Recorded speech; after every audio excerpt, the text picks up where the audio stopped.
Ghost of a Memory by Phoenix Boy. Chapter 2. A few days later, he was lounging in the staff room, empty for once, browsing idly through the latest copy of the Daily Prophet, when Professor Snape came bursting in, his black robes billowing out behind him as he spun to face James. James looked up, his face deliberately mild and curious. "Professor Snape, can I help you?" Snape, he thought enviously, seemed to have no problem with his surroundings, but then he'd been living here for so much longer than James that it was understandable he no longer felt uncomfortable in staff areas. "Evans," Snape said briskly, sneering slightly, "would you mind explaining to me just how you came to the conclusion that I required an assistant?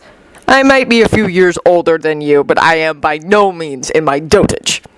"Actually, sir, I had no intention of applying for the post," James said, striving to keep his tone mild. "My main concern is that of my subject, defense, if you remember, and I only accepted the additional task at the request of the headmaster. He seemed quite certain that you had requested assistance. I merely happened to mention, as I often have in previous years, that there were many calls on my time since my responsibilities include brewing the potions for the hospital wing," Snape said, affronted that his personal capabilities had been insulted.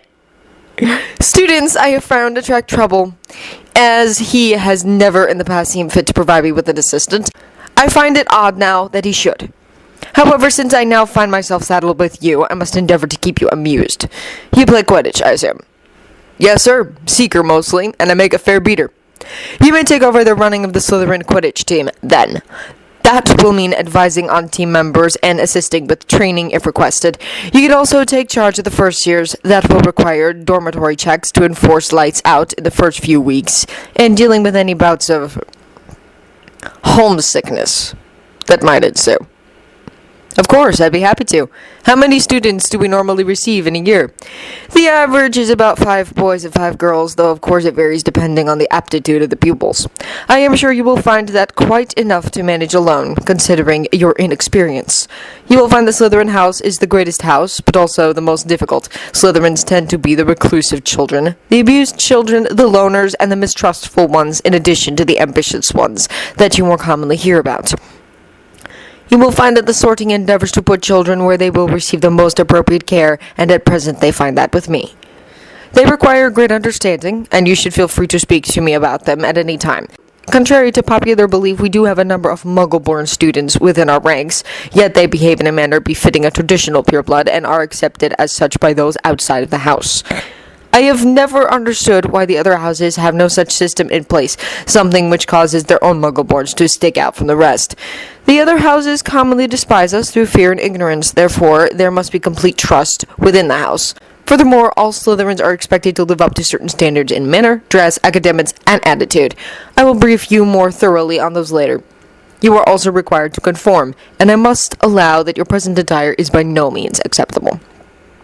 "Yes, sir, of course. It's the holidays, and I haven't any teaching robes yet. Just my university ones. I've ordered some, but they haven't arrived." "And stop calling me sir. You are a Slytherin teacher, have some pride. You are not a student and are technically my equal, so you may address me by my given name." "Perhaps I wouldn't act like a student if you didn't treat me like one," James snapped, more than a little irritated at this dressing down. "My name's James, you know. You're welcome to use it instead of speaking to me like a disobedient Gryffindor reporting for detention." Snape looked at him penetratingly for a moment, then nodded curtly, and spun around to leave, his robes swirling behind him and blowing over the pages of James' paper. As he left, he seemed to be muttering under his breath about an interfering old codger and approaching his dotage, since James was fairly sure that he was not the man in question. If Snape thought James was elderly, what did that make him? He assumed that Dumbledore had once more interfered with his staff's private lives. As he left, Professor McGonagall came in. She seemed to have taken an instant shine to James as soon as she met him, and admitted to liking Snape more than most, as well, claiming, much to everyone's disbelief, that he was actually quite sweet under the cold exterior. "Was that Severus I just saw?" "Unfortunately, yes." "What did he want? He normally avoids this space whenever possible." "He stopped by to let me know that he doesn't need an assistant. I think I've managed to turn the blame away from me, though. He was muttering away about an interfering old codger when he left." Poor Albus, he won't know what is him. It serves him right. He knows how titchy Severus can be. I wouldn't take it to heart, James. It doesn't mean half the things he says. He's just a bit upset that Albus doesn't seem to trust him. So what's he having you do? Quidditch and first years. Oh, a Quidditch player. I was keen in my youth, and I have to say that Gryffindor has rather a stranglehold on the Quidditch Cup at the moment. We've won it every year for the past 10. Severus is just a little put out with me about that. Hopefully this year we'll be getting Simon Wood in our house. Apparently he's very promising, and a sweet little boy. He's Oliver Wood's nephew, the Puddlemeal Keeper.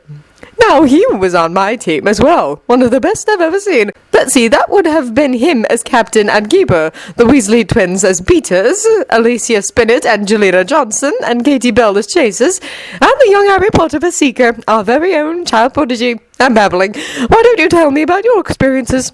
What position did you play? See if you can guess. You're obviously quite the expert. Seeker, if you'll build anything to go by. Possibly chaser. Seeker it was, and I've played beater competitively as well. Unlikely though it seems. I was on the Merlin team at university. Beater for the first 2 years while Malfoy was there. Then Seeker. He was 2 years ahead of me, so I was forced to give another position a go. Captain! Well, yes, and uni Quidditch rep. Very impressive. I'll have to warn my players to train extra hard this year. I hate to have to tell you, but you've got a lot of work to do with the Slytherin team at the moment. You might even have to start again from scratch. So many of your players finished school that you're rather at a disadvantage. James smiled. He enjoyed Minerva's company. She, unlike Snape and a few of the other teachers, was quite willing to accept him despite his relative youth. Anyway, she had a tendency to have a loose tongue away from the students, and it was amusing and useful to see how much information he could glean from her.